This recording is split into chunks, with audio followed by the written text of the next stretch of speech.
2.50 euros per liter of fuel. It's not usually my habit, but this time, I really had to step in. And since more and more of you are starting to send me private messages, I thought making an updated video on how to pay much less for your fuel was becoming necessary. For those of you who are new here on my channel, my name is Peter. I'm 36 years old. Normally, I have fun building some exotic cars, increasing their power, preparing them for track driving, and bringing old cars back to life after more than 20 years of being out of use. Or even buying inexpensive cars, maintaining them, and driving them to show you that it's possible to have fun with cheap cars. And now we're going to talk about the price of fuel. It's absolutely mind-blowing what I'm seeing. I admit I was a bit disconnected from reality because 95% of my cars run on ethanol. Last time I filled up my GMC Yukon, my daily driver, a big American 4x4, I wondered why people were complaining since fuel prices hadn't increased. And then actually I turned my head, looked at the sign, and saw diesel at 2.45 euros per liter. Wow! I said, okay, that's legit. I understand why people are complaining. So, in this video, it's actually going to be an update of a video I made a few years ago, where I'm going to show you how you can drive your car without it costing you an arm and a leg, and for a much smaller investment. But be careful though, this is a very, very, very important disclaimer. I'm not a professional. I'm not a mechanic. I'm definitely not encouraging you to do what I'm going to do in this video. I'm not even advising you to do it. I'm in no way responsible if anything happens to your car. For the modification I'm going to show you in this video, I do it on my own cars. That's my responsibility alone. If you do it, you'll take responsibility for it yourself, and that's on you. Normally with that, the troublemakers shouldn't bother me.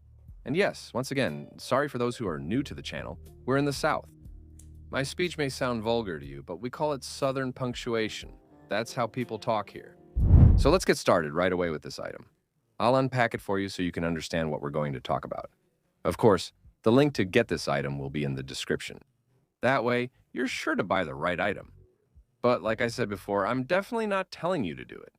I'm just showing you some things I do with my cars. If it works, great. But definitely don't try this at home. Here's the item in question. So we have 4 small fittings and a pressure gauge. You'll understand why later. It looks like this. And the main part, the pressure regulator. So this is to show you the pressure you have. You regulate with this. And this is to connect your hoses. This usually costs, it really depends on the time. It's very variable, I'd say between 30 and 50 euros. In any case, as I said in the description, I'll put the Amazon link directly to the best quality and cheapest item I found. That way you can buy it for yourself. Once again, I know that what I'm going to show you won't please everyone.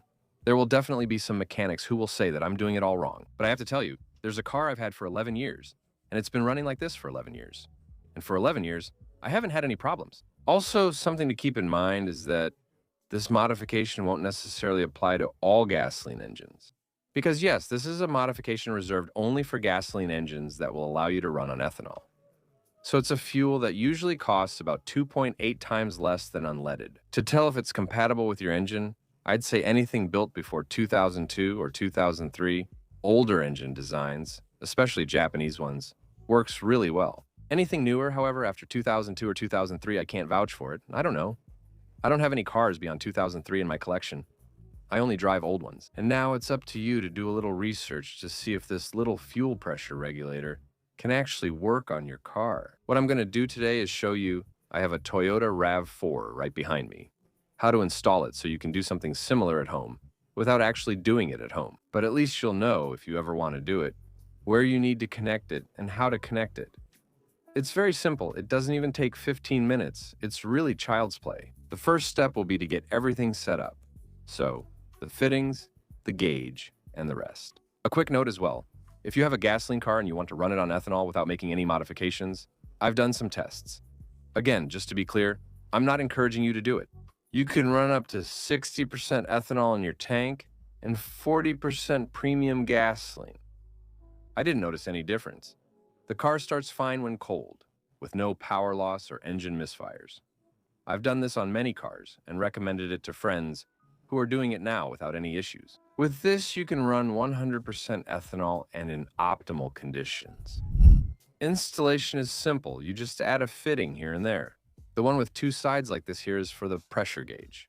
We'll install it later. So now, a quick dry fit. What I do is use this to create a seal on the threads. If you have another preferred brand, go ahead and use it. But I know this one holds up to hydrocarbons and resists vibrations. So this will prevent the small fittings from coming loose, and at the same time, it acts as a seal. To do this, it's very simple. You just put some paste all over the threads like this, just like regular Loctite actually. And then you just screw it in directly like this. Now, I'm gonna take a wrench, a 12mm wrench. You can put it in a vise if you wanna make sure it's really, really tight. I'll hold it by hand, that works fine. Not too hard to avoid breaking it, but tight enough to prevent leaks. We do the same with this one. Same for the pressure gauge. It shows the correct pressure to set, so there's still some work involved. You'll need to find out on your end what the original pressure is in your car's fuel rail so that you can apply what I'm about to tell you. We put the pressure gauge on. If possible, we put it on straight. If we can't do it, it's not really a big deal. There you go, normally that's pretty good. Basically, I know that for my RAV4, the original pressure is 3 bar. The goal is to increase it by 30%. So why 30% more? Basically, to put it simply, ethanol is a fuel that combusts a bit less efficiently than gasoline. So you generally need to increase the amount of fuel to make it equivalent. That's why, in general, it's said that with ethanol, you'll consume a little more. Some people use 10% more, some 15%, some 20%, some 30%, even 40%. It really depends on your driving style and also on how your engine is built. But for it to work more or less well, let's be careful. As I said, there haven't been any tests done in major universities to prove that what I'm doing here works. There's only my 11 years of experience. So we're going to do 3 bars plus 30%. That makes 3.9 bars. For safety, it's always better to be richer than leaner. That means having more fuel rather than less. So I'm going to round it up to 4 bars. That way, at least, there's no problem. And in any case, even if I use 35% more, I'm still saving. It's still 2.8 times cheaper at the gas pump. Sorry about the lighting. I had to do this for you at 2 p.m. with the sun blazing. I'll also share another tip. I'm fine, tinkering in my garden outside since I live in a house.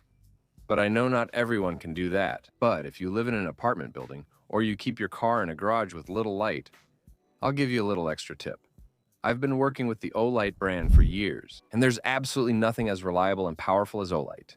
And in this video, I'm going to show you their new product exclusively, the Ultra Batten Flashlight. And this thing is truly amazing. First of all, with Olight, even the packaging is well done. You get that first impression as soon as you open it. You really feel like you're unboxing something high-end. The Ultra Batten is an ultra-compact flashlight. It fits easily in a pocket or a bag, especially with this little clip here. It's super lightweight.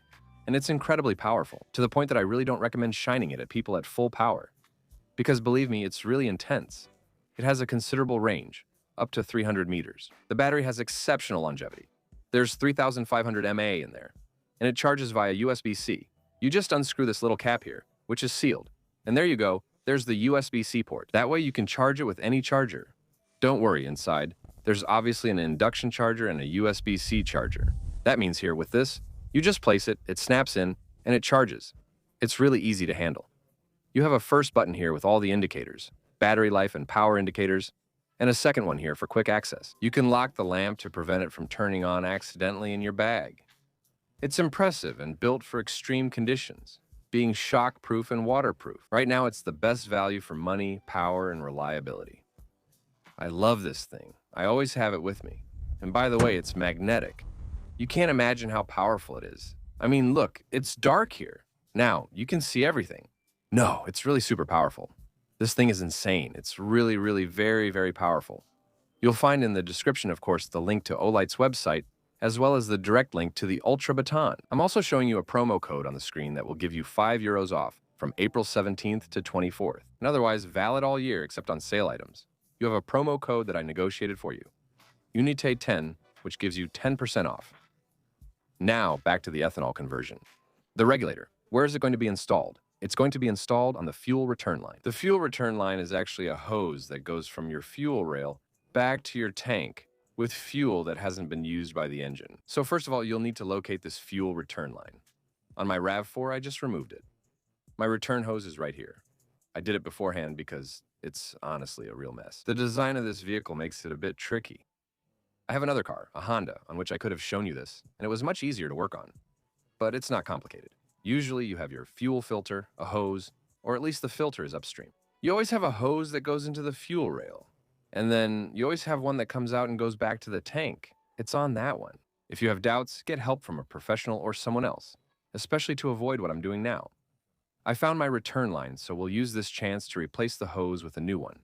So, actually, we're going to put the fuel pressure regulator in the middle of this return hose.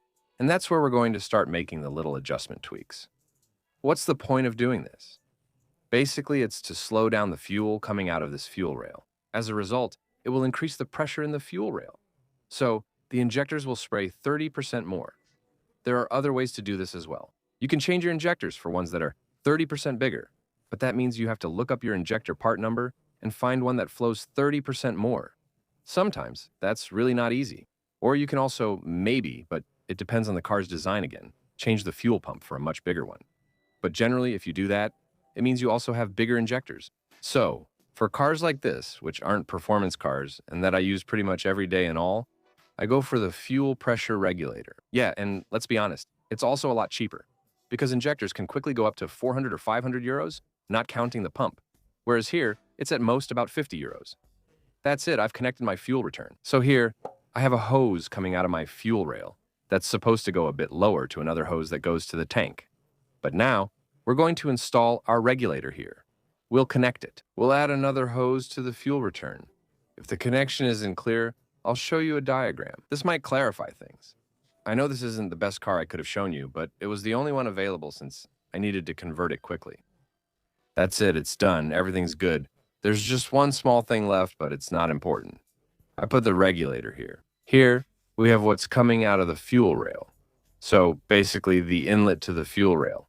And here we have the return. So here, this is what goes back to the tank. So this is what comes from the fuel rail.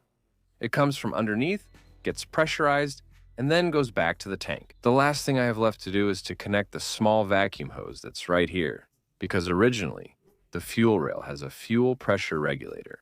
We deactivate it, of course, by removing the hose and connecting the vacuum line directly to our new regulator, so it can adjust the fuel pressure depending on acceleration or whatever. Because, indeed, when we accelerate, the fuel pressure will vary to keep sending the same amount of fuel into the engine. There you go, that's it. I'm really sorry about the image quality with the sun and the shade, really. But basically, here it is. It's connected. So this is the vacuum hose that goes directly down to the intake manifold. If you look at your fuel pressure regulator on your fuel rail, it's usually at the end. It looks like this, and there's always a small vacuum hose connected to it. You disconnect it from the regulator and either add a longer hose like I did to reach the new one, or if there's enough space depending on your setup, you connect it directly onto it. Now, what we're going to do is start the car and adjust the fuel pressure. One important detail as well. In this setup, I recommend one thing. After installing your fuel pressure regulator, drive your car for about 1,000 kilometers. Ethanol cleans impurities from your tank and fuel lines, which then collect in your fuel filter. To ensure correct pressure and fuel quality at your fuel rail, I recommend replacing your fuel filter after 1,000 kilometers. If it's simple, do it yourself. If not, visit your mechanic. It usually doesn't take long. My car has already been running on ethanol for quite a while. I've already done the 1,000 kilometers. It was really starting to get chaotic, with really complicated cold starts. It was actually sputtering during acceleration phases. That's why I decided to install the regulator and make a video about it, giving you a 2026 update on regulator installation. I'll change the filter off camera. That way, afterwards, we can move on to the adjustment and there won't be any problems. So now, that's it. My filter is changed. Everything is connected. I'm going to start it up for the first time to see if there are any leaks around the regulator and to check the pressure it shows by default. Okay, so here, as expected, we can see that it's showing 3 bar. So that's good, my research was correct. Now we're going to increase it to 4 bar. It's very simple to do. You loosen this nut here and then simply screw here to apply more pressure inside. I'll show you. Of course, this should be done with the engine running at idle, and preferably when the engine is warm. So now, here we go, we start turning. I'll let you watch the needle. Normally, you should see it rise little by little. T. There you go, now we've reached 4 bar. And actually, that's just a lock nut to prevent the setting from changing. And I think it's a T12. There you go, that's pretty good. We're at 4 bar.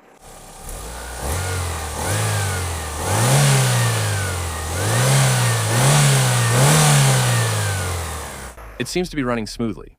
And now, to finish, there's one really important thing left to do.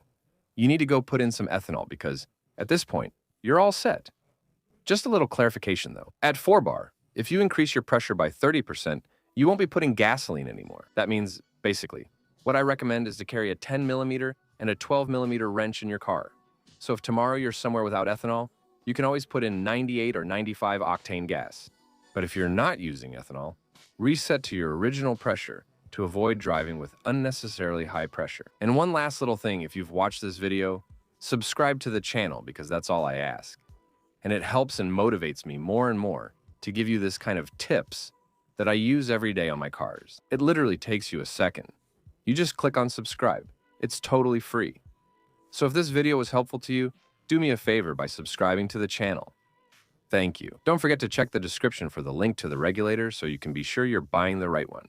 And also, in the video description, the link to the Olight lamp. That way, if you ever do this in a garage, like I mentioned, or in an underground parking lot, you can still light up the area with this lamp. I hope this will be useful to you. And now I'm gonna go fill it up with ethanol. See you.